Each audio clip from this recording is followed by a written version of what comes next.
Hi, this is Bob Murphy, and you're listening to the Libertarian Christian Podcast. Welcome to the show that gets Christians thinking about faith and politics. Get ready to challenge the status quo, expand your imagination, and tackle controversy head on. Let's stand together at the intersection of faith and freedom.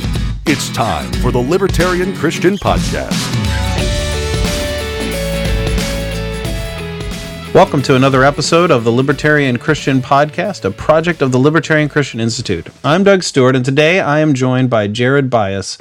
Jared is a partner at a family business consulting firm in the greater Philadelphia area. He has launched several businesses, including one that has helped other organizations with strategic planning, communication systems, and finding organizational clarity. He was also founding director of operations for the Experience Institute, an experience-based graduate program in Chicago. He is also co-host of the podcast The Bible for Normal People, where he gets to talk to scholars about the Bible, theology, and he gets to keep his co-host Pete Enns in line. Jared, thanks for joining us today. Yeah, it's good to be on. You know, you and I actually have some mutual acquaintances through some family business arrangements, and we met in person for the first time a few months ago at one of those events, and it occurred to me that you might be a great person to talk to about how you integrate your theology and your view of kingdom and just all the things that I know you've been studying over the years with what it means to do good business and how do those things integrate. And before we get into that as a topic, why don't you give us a little bit of your background, maybe a little bit of your journey theologically and also in your career? Yeah, absolutely. So the short version is I grew up in Texas and didn't really grow up with a lot of mentorship in terms of what you do when you get older. I sort of grew up with the idea that there were only 6 things that adults did, and they tended to coincide with Halloween costumes. So, you could be a nurse or a fireman or a teacher, a doctor, a lawyer. That was pretty much my understanding of what I could do. And so when I went to college, I actually majored in mathematics for a little bit, not really having any clear sense of what I would do, other than had grown up also with an understanding of theology. And I always just thought of it as a habit, as a hobby. And so I really like to read theology, something I did for fun on the side, although I made sure my friends didn't know about it because I called myself a closeted nerd. I like to read things like that on the weekend. And so I went to college not really thinking about that as something people could do for a living or anything like that. And then I went to a philosophy course, my first philosophy course in undergrad. And I remember actually asking the question as I was leaving the class, thinking to myself, you can major in this? You can major in thinking critically about the world and truth and values and ethics. That's amazing. And so I immediately changed my major and was a philosophy major against the wishes of every advisor and parent out there. What are you going to do with a philosophy degree? But it's what I pursued, and then went to Westminster Seminary and was planning to get a PhD in presuppositional apologetics, figuring out how to defend the Christian faith, and ended up actually falling in love with biblical studies and the text and the languages, and did that, which is where I met the co-host of the podcast, The Bible for Normal People, Pete Enns. He was a professor of mine there. And then I was a pastor for a number of years.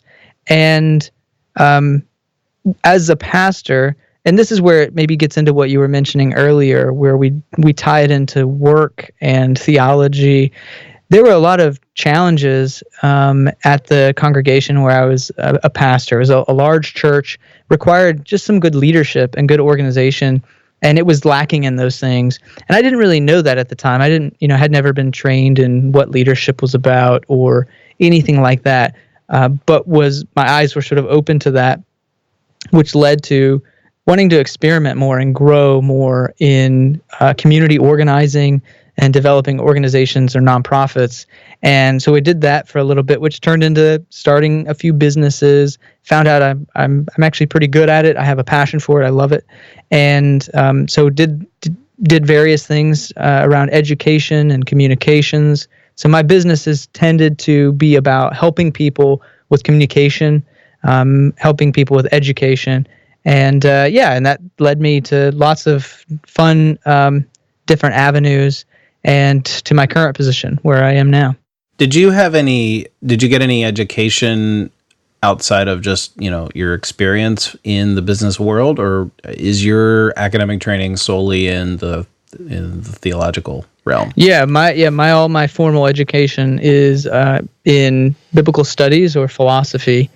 And I went to the School of Hard Knocks. So a lot of research. I mean, the nice thing about a graduate education that I often talk about is that it prepares you for how to learn, which is really nice. So you think you're going into graduate school and getting master's degrees and PhDs to master a certain subject, but I think the real value is it teaches you how to master whatever it is you need to learn.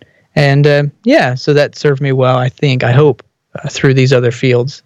In your experience in helping businesses either start up, whether the ones that you have your hands in or not, what have you learned about how your Christian thinking, how does that integrate with your Christian thinking? Yeah, I mean, I think where I would really want to talk about that influence is around creation and creativity. So I have a deep respect for the idea that the theology and the text of Genesis and creativity and how creation language plays into it. And part of that is, I went to school to be in apologetics, and that's about defending the faith. And I found myself, and a lot of times I feel that Christians can get this way where it's all about what you're against. It's all about being critical. And it's just such a nice and comfortable and safe place to be tearing things down. And what I learned in sort of the startup space was just how difficult it is to create something out of nothing, to create order out of chaos, to order things in certain ways, and all the variables that go into that, the blood, the sweat, the tears, and how fruitful that is. And that's what I wanted to be a part of. And the reason I wanted to be a part of that was because it was rooted in a narrative of creation and not just destruction and critique. And, there's two sides to that coin. And Walter Brueggemann, the theologian, does a good job of talking about these two sides of the coin. He talks about it as criticizing and energizing. So for him, the prophets and the biblical narrative is critical, but it always is also energizing and brings hope and creation and creativity. So I think that's what I learned through that was how these people who have a vision and a passion to serve and to help in a certain market or a certain area, certain groups of people, and how much commitment they have to the creative process, which for those who sit on the sidelines, and that was me for a long time, just didn't understand just how hard that is. So that's something that definitely comes to mind in that question. We recently had a guest on who talked about connecting Sunday to Monday, and his name is Tom Nelson. He wrote a book called Economics of Neighborly Love, and he called it, I think, pastoral malpractice, that he wasn't able to, in his earlier years as a pastor, be familiar with the kind of work that people who do business and are involved in that creative process. He was on the sidelines, and he wasn't able to do that as a pastor because he didn't connect the work of creation, you use that as an analogy, and honestly, as I've experienced this in my life, where building something from scratch, it's not easy, and the Genesis narrative really does resonate in that way. So would you say that, I think you said that you were as a pastor, you weren't really engaged in this world at the time, right? Yeah, that's right. I mean, I think I started to feel the disconnect because part of my role at the congregation, I was a pastor of serve and service.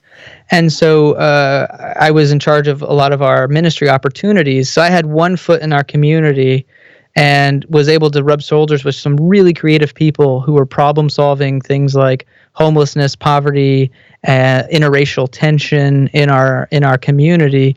And then had my other foot in the pastoral, traditional pastoral side, and just seeing how often people made a distinction between those. And somehow that creative work, the nonprofit work, wasn't seen as spiritual, or it wasn't seen as connected to God as the traditional pastoral work. And, I had a real passion for helping educate people and breaking down that binary and seeing that our faith compels us toward these creative acts all week long, all day long. In fact, it can be part of our every waking hour mission and passion. So when you were a kid, did you, in like Sunday school, did you sing the song "Be a Missionary Every Day"? I did not. No. There's this little jingle song, "Be a missionary every day." Tell the world that Jesus is the way. And it's funny that I grew up in a very conservative, you would say probably way more conservative than most evangelicals are, kind of church. And yet the idea of a missionary was not just that far off, traveler who spends 3 to 5 years at a time sharing the gospel with other people. Like, the word missionary in our community we were all missionaries. And that was like, it wasn't, I wouldn't say it was drilled into us, but it was not uncommon for me to realize that it's not literally a foreign concept. It is something that's there for us now. And it sounds like to some extent, what you're talking about is connecting what we do every day to doing kingdom work. Right. And I like the kingdom language that you use there, Doug, because, one thing that helped me in my distinctions of this is, there are some organizations where they talk about bringing your faith into the workplace. And what they mean by that is the only thing that's truly kingdom work is an explicit call to evangelization or trying to get people to become Christians. And that's what it means to bring your faith into the workplace. Like and witnessing. Right. Yeah, exactly. And so what was a really important concept for me, I was just talking to someone the other day about this and even our work and our company and the values that we strive to live by, is that we do everything we do out of our faith. That's the source of what we do and why we do what we do. And so that kingdom work doesn't always have to look like explicit evangelization or witnessing, but it can be the groundswell or the source from which we are doing all of these things. And that can be kingdom work as well. And, N.T. Wright has this great passage, I forget where it is, where he just goes off on all these things, building houses and cooking and cleaning and all of these things. It can be kingdom work. Mm-hmm. It can be done from that source. And, of course, Brother Lawrence, 500 years ago, talked about that, doing dishes for the glory of God and that kind of thing. Yeah. In your experience with businesses, do you have owners who take that to heart, or do you kind of have to make those connections for them? Yeah, I would say we do have some businesses that I've worked with. They are more of the evangelizing type of faith workplace. Mm-hmm. So it's very explicit, and there's Bible studies on their grounds and these things. And then there are others that have a more quiet faith, and they're doing it because their faith compels them to create wonderful workplaces and to create places where people can have jobs, sustainable wages, and they do that for those, both those examples do it for similar reasons, but the outcome might look really different. And for me, it's kind of the analogy of the body. It's the hand can't say to the foot, "We have no need of you." There's multiple room at the table for all those approaches. What's your consulting specialty? Like, what areas really energize you when you're working with companies? Yeah, I do a lot with setting up governance structures. So I love structure and process. So if there's anything I'm passionate about, it's structure and process. So, setting up boards of directors or shareholder groups or family councils and executive teams. So one of my favorite things I love to do is work to set up or transition executive teams and model for them effective meetings. It's funny. It's the simple things that create the most momentum or progress. So I love, people tend to I think, complicate how to be a leader. They overcomplicate effective meetings. They overcomplicate business in general. So I like to keep it very simple and show how really simple tools that require self-discipline can actually create a lot of progress and momentum. So And you've been doing this for how long then? So I've been out of pastoral work for 6 years. Okay. So you were also a professor in a previous life. You were a pastor in a previous life. Now you're doing business consulting, and yet you still get to do kingdom work. You still get to do what you love without having to. You earlier said do this for a living. I can major in this. I can do this for a living, and yet you still get to do what you love. So was academia just not the best route? And is that what you're seeing is often the case? Yeah, I think so. I think one of the challenges for the pastoral side is we have structures where your paycheck, your spiritual life and your paycheck are so intertwined.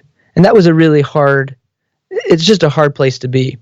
So I think that that structure, it was unsustainable for me at least. And then on the academic side, it's just beginning to be there's an oversaturation of PhDs, and the marketplace there's not as much demand. There's oversupply, and so that's just creating these conditions where.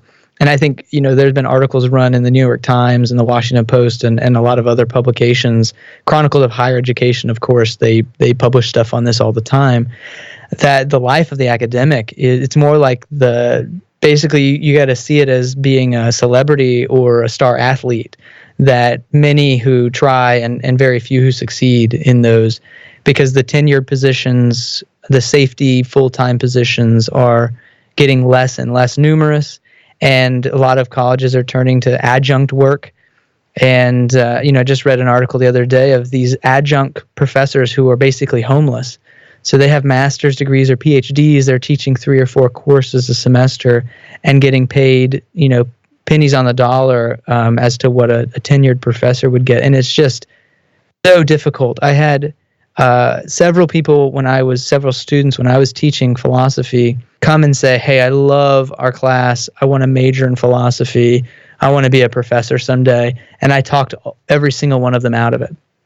And just for that reason of saying, I've learned to see philosophy and theology and biblical studies as a way of life, and nothing keeps me from reading all of the books that I want, or having the conversations that I want, or interviewing the kind of people that I want, or even writing the books, frankly, at this point in our technology that I want.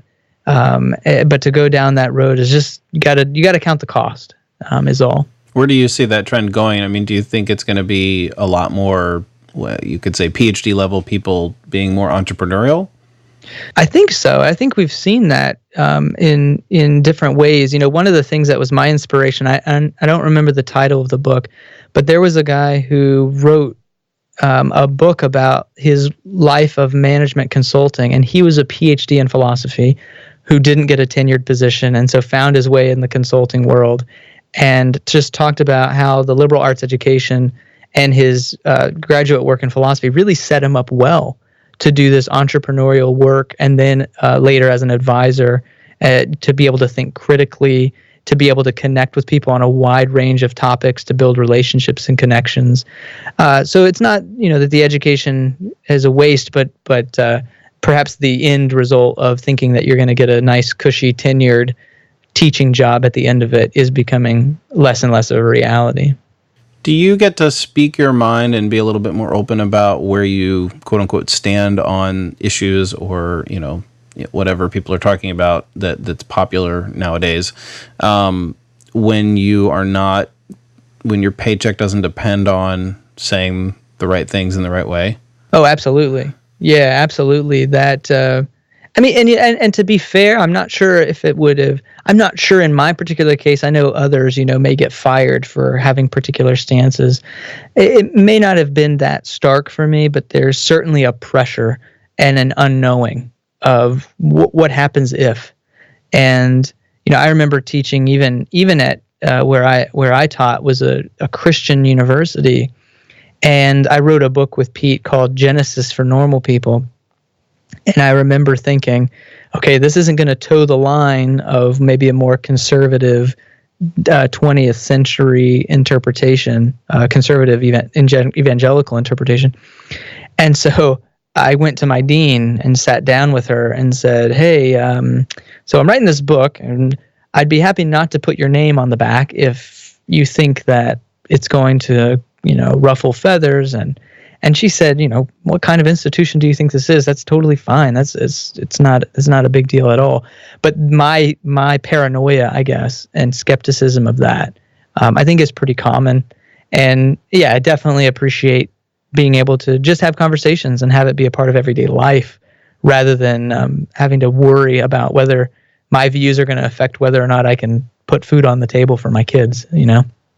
That's really good of your dean to have that sort of reaction. I think many people who have held their true feelings and wish that their superiors would have that attitude, or wish that they were an institution where that would be the case. And I hope that the trend continues, where organizations get new leadership who values even just a slightly larger amount of diversity. Over time can add up.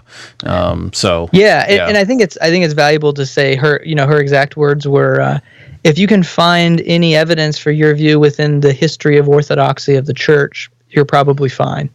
So she was just casting that net. Why it wasn't anything close, but it certainly was more of a broader spectrum of things that were appropriate. Yeah. Well, that's kind of where I go with things. It's like, well, many Christians have believed this along the way. They might be wrong, but this isn't way out in left field, or out of the ballpark, if you will. Right. And exercising, we talk a lot on our podcast about how we could learn a lot from the Jewish faith, where within their tradition, debates are part of faith. And I think we could exercise that muscle as Christians a little bit more, where we tend to just cut people off and say, well, we'll just create a new denomination, rather than just engaging in the debate and seeing that itself as part of faith and part of growing in our faith. Yeah. Aren't we lucky that our denomination finally got it right? That's kind of that can be the attitude. I mean, I don't think most people don't explicitly say that, but it tends to be the attitude. So as a business consultant who is, you're openly a Christian, and you also deal with Christian business owners who may struggle connecting what they do during the week with their faith. Some of them don't really have a problem with that. But when you advise people to connect what they do beyond just, the relationship between being a creative being and being someone who can create a business and work daily in doing that, what kind of advice do you have for our listeners who maybe they don't own a business, maybe they manage, maybe they're thinking of going out on their own, and maybe they don't really connect their faith to doing it, other than ethical concerns, like don't sexual harassment, we're going to avoid that, those kinds of like moral behaviors. I think most of our listeners would say, well, of course we're going to avoid that in our business also, but it obviously goes. I think I'm safe to say that both you and I think that doing business with a kingdom mindset goes far deeper than avoiding ethical violations. Yeah, absolutely. I think I would say two things. It actually reminds me of John Calvin. I have a love-hate relationship with John Calvin these days, going to Presbyterian seminary and then later, now I go to an Anabaptist church. But in the Institutes of the Christian Religion, his, big, humongous 2-volume set there, he actually starts the whole thing, his first chapter, he starts with this chapter on, in order to know God, you actually have to know yourself.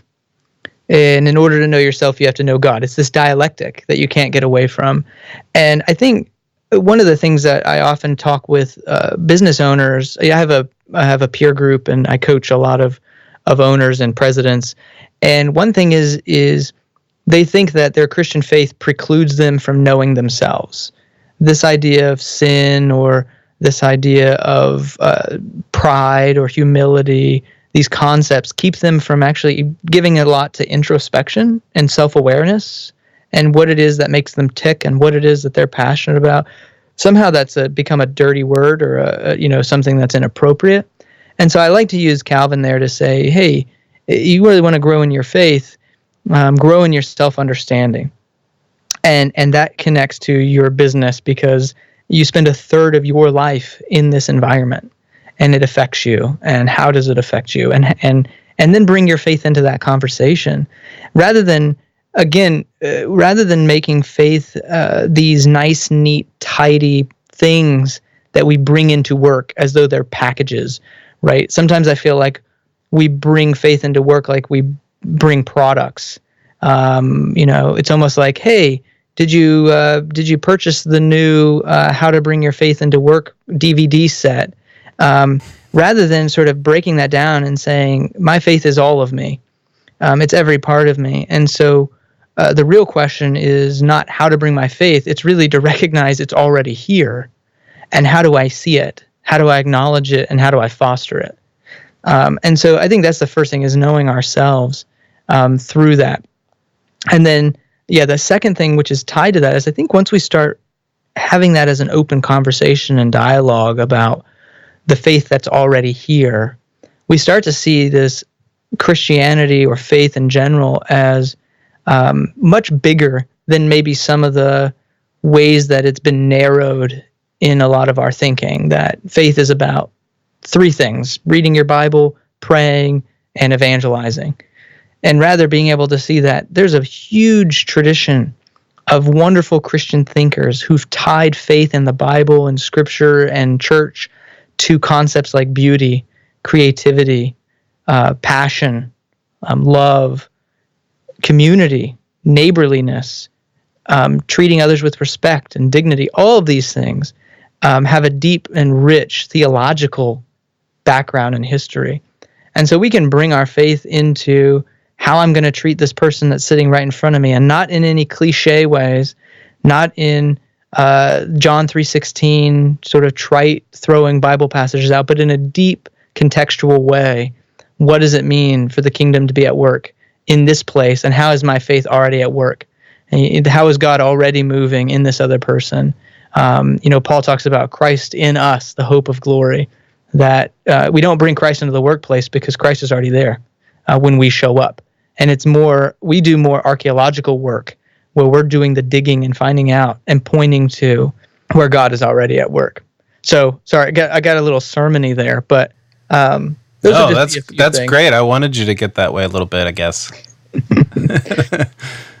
Yeah, and the only thing else I would say is the work can be, I don't know how to say this.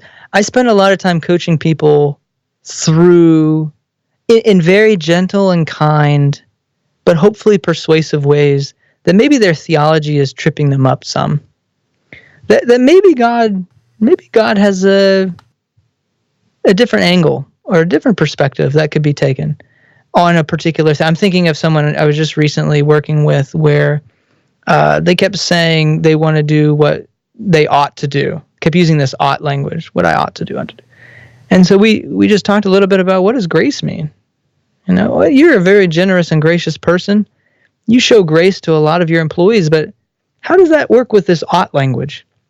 And so we just went down that. And it turns out that, this conception of God that is always the one who is holding you to the oughts and making sure you're disciplined, doing what you should be doing, doesn't always square with a God of love and grace who maybe is asking, what do you want to do?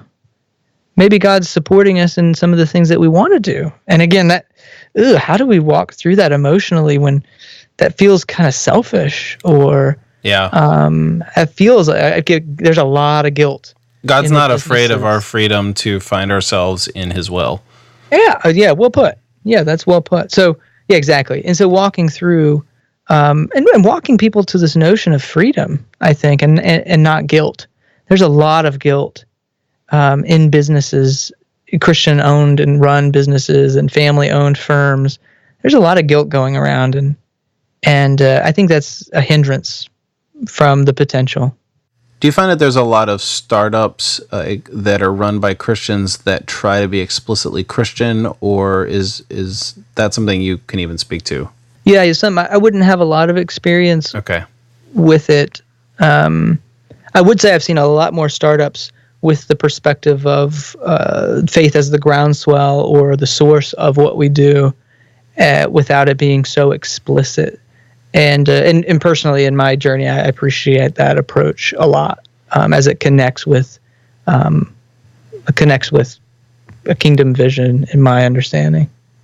Do you think it just goes better because being explicit can possibly rub people the wrong way, or it just doesn't serve the organization well? Well, there's two things. I think, one is it can feel really gimmicky. I think culturally, it's like part of the PR plan. Yeah, exactly. Yep. Yeah, it's all marketing. And I don't particularly sit well with sort of I often talk about, I don't like using Christian as an adjective, and that's how it can feel like I'm a Christian business or Christian music or when we use that as an adjective, really it's a marketing label, I would think. But I think the second thing is I'm more interested, I think, in the fruits of our labor and in the outcomes. And again, for me, the kingdom work is, and maybe it's tied to my vision of the kingdom too, that, part of my work is to point out all the beautiful things that are being created in the world and to create beautiful things in the world. And so that's how I want to do that. I like to do that in a more subtle way. Like, I want to create a beautiful thing. I don't want to just slap a Christian sticker on top of a mediocre product. I want to create a beautiful thing. And for me, the beauty of it is what tells of its kingdom source, if that makes sense. Yeah, I think it does. I mean, it doesn't sound like you're saying people shouldn't describe themselves as adjective Christian, but that the adjective in labeling your business or what you do as Christian, it goes a little... Right. It goes a little too far in your mind. I kind of agree a bit. It's what does it mean to even say you're a Christian business unless you're always going to be the sole proprietor, and with no employees. I mean, as soon as you have more than your family, and then now what? But there's a little dilemma and identity there. But you're saying that the fruit, if I think you used the word groundswell, if you're rooted as a Christian company, quote unquote, then the fruits are going to be born out from that. Yeah, I would rather the community where I find myself doing business, I'd rather actually send them a survey and ask them, are we a Christian business?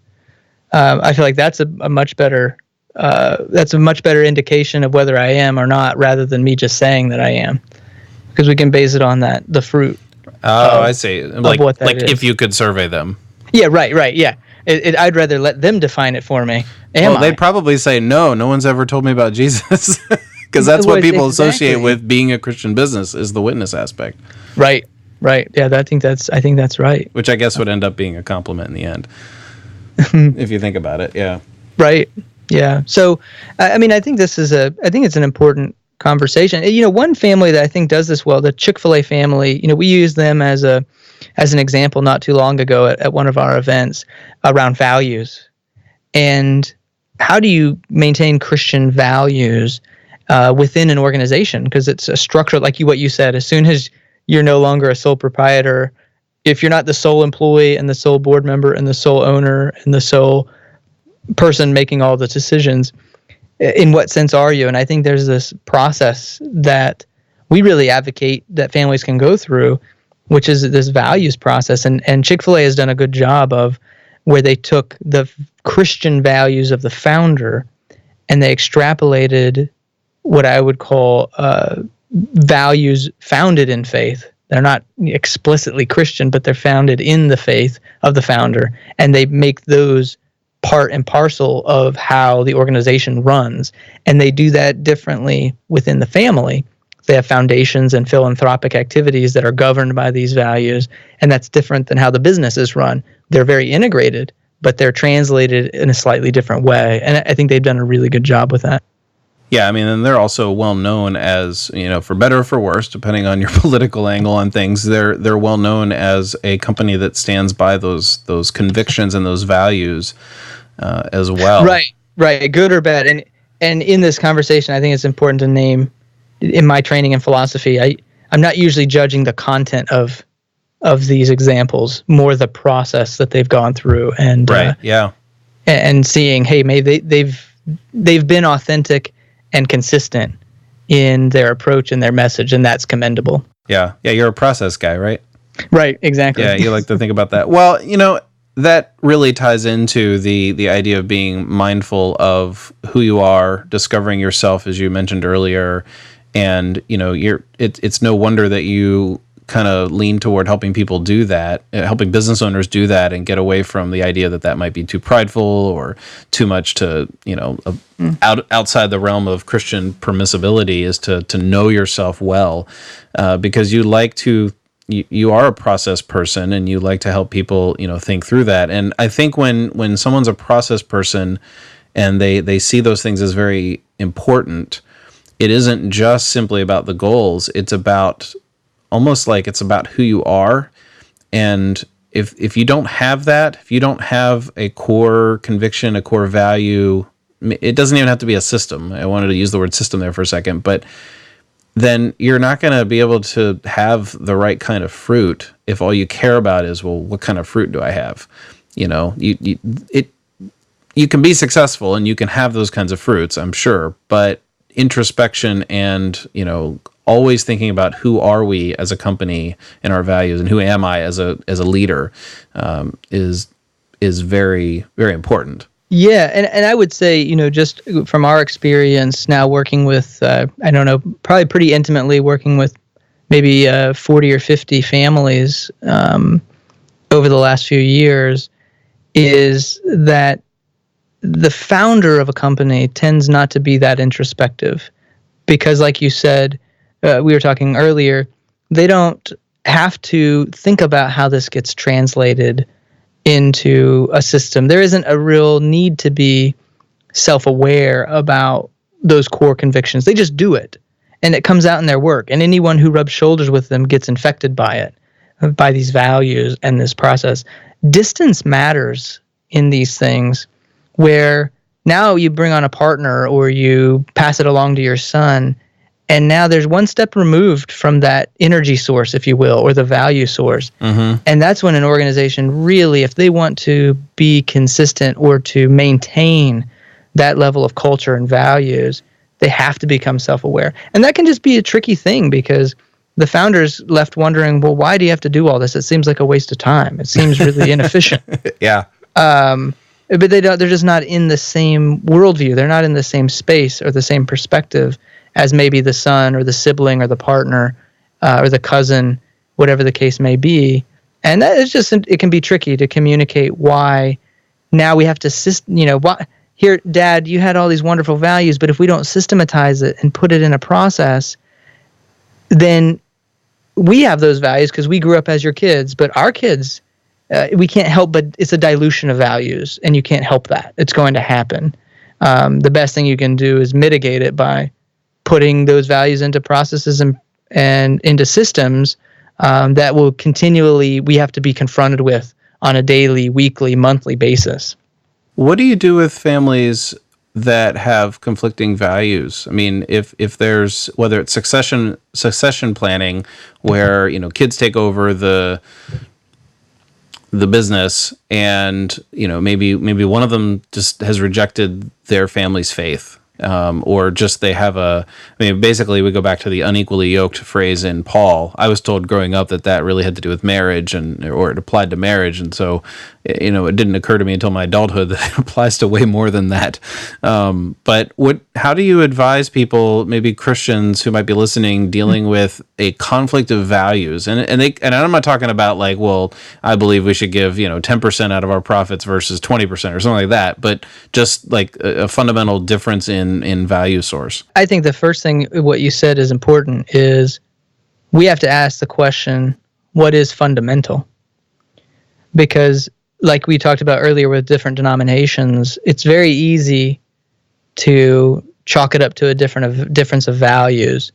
And so I guess I would say we just have to be careful we don't get too petty with those things, and really have the hard conversation of what is fundamental and why is this fundamental rather than that thing. And I just think that's important, because sometimes we split businesses, churches, otherwise, families, over things that at the end of the day really aren't fundamental, that they aren't that important. But beyond that, we advocate that we expect you to have different values. And that's why the conversation of what is core is so important. So we often take family members through this exercise where we talk about personal values. And because there's an assumption that we all have to share our values. Well, that's not true. You just got to share the ones that are going to impact whatever it is you're doing together. So if you're doing this business together, we need to share some really important values, but maybe you have other values that you don't need to share. And that's called being an individual, and that's okay. So it's getting clear on what your individual values are first, and then we literally just ask, okay, which ones of those do you share?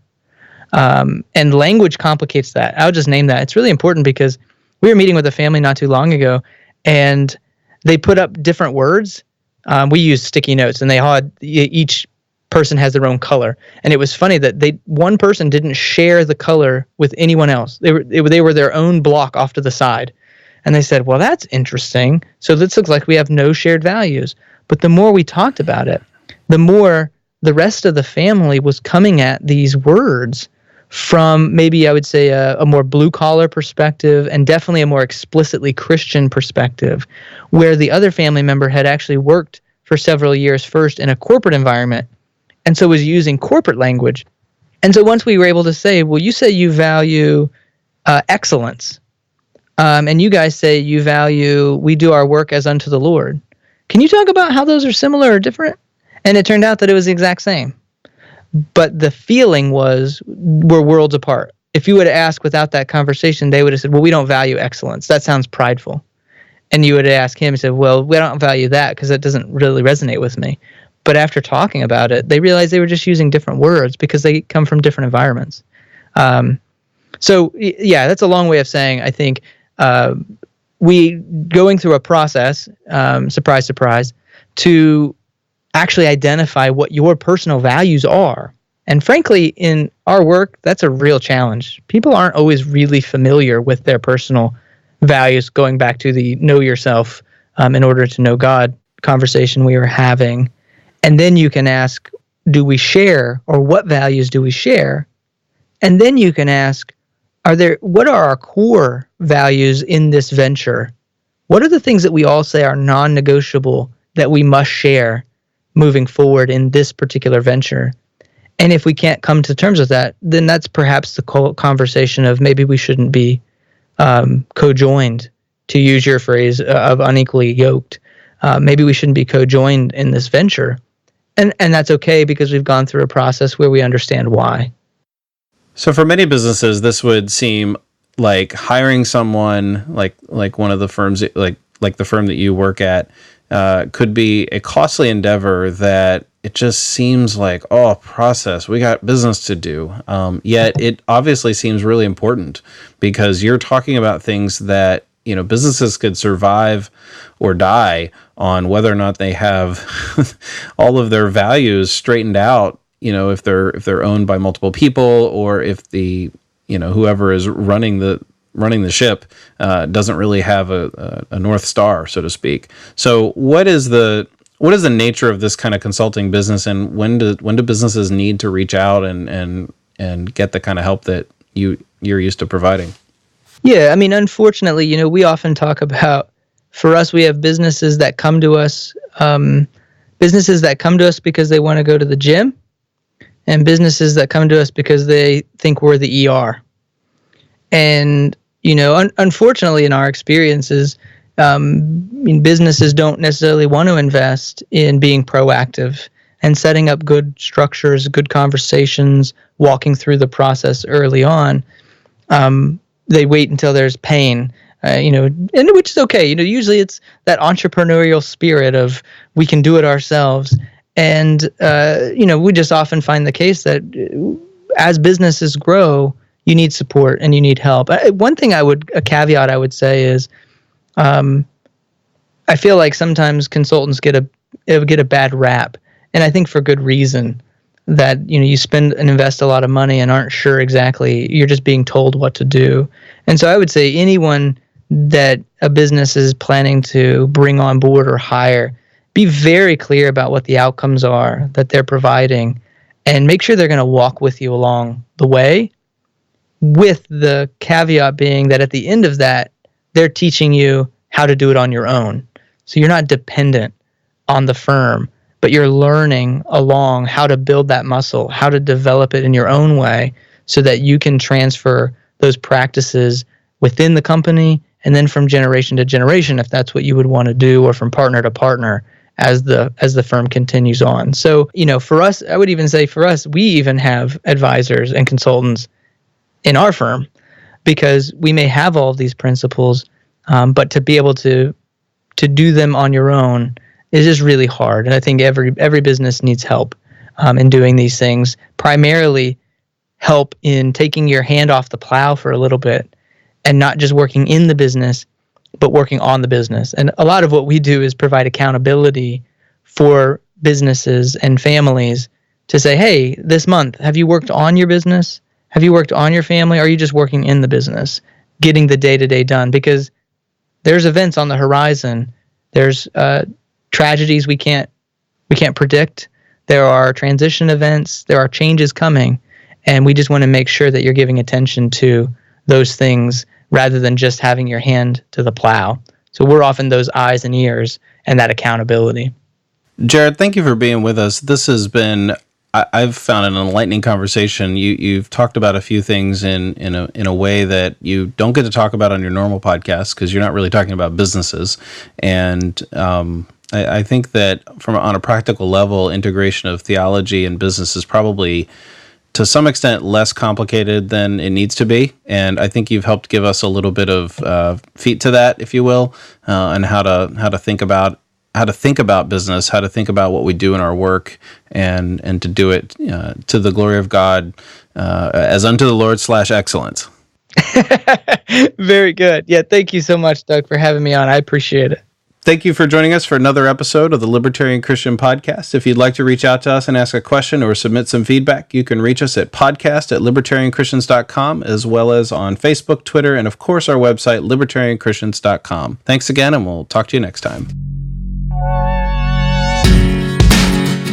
The Libertarian Christian Podcast is a project of the Libertarian Christian Institute, a registered 501c3 nonprofit. The audio engineers were Doug Stewart and Jason Rink, and voiceovers were by Matthew Bellis and Caitlin Horn. If you'd like to find out more about the LCI, please visit us on the web at www.libertarianchristians.com.